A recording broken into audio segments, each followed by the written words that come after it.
Hi అండి, అందరికీ జై శ్రీరామ్. వెదర్ చూడండి ఎంత డిఫరెంట్గా ఉందో. అటు ఎండ కొడుతూనే ఇటు వర్షం పడుతుంది. కాసేపు ఎండ, కాసేపు వర్షం, కాసేపు చలి, కాసేపు వేడి, ఇలా చాలా రకాలుగా డిఫరెంట్గా మారుతుందన్నమాట వెదర్ అయితే. ఈ వెదర్తో పాటు మన హెల్త్ కూడా చేంజ్ అవుతుంది.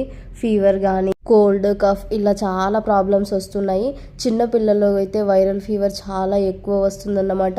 సో సాధ్యమైనంత వరకు కొంచెం హాట్ వాటర్ తీసుకొని వేడిగా ఉన్న రైస్ని తినడానికైతే ప్రయత్నం చేయడం మంచిదని చెప్తున్నాను. రీసెంట్గా మా పాపకి, నాకు, మా ఇంట్లో వాళ్ళందరికీ వైరల్ ఫీవర్ వచ్చిందన్నమాట.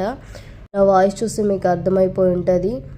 మంచి ఫుడ్ తినడానికైతే మీరు ప్రయత్నం చేయండి. బయట ఫుడ్ అస్సొద్దు. నేనైతే ఈరోజు బచ్చల కూర చేశాను అన్నమాట. హెల్త్కి చాలా మంచిది కదా. హెల్త్ బాగాలేనప్పుడు ఆకుకూరలు తినాలి. హెల్త్ బాగాలేనప్పుడే కాదు, ఎప్పుడైనా ఆకుకూరలు తింటే చాలా మంచిది.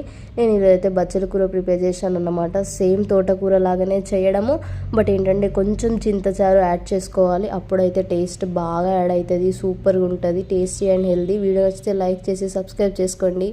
బాయ్.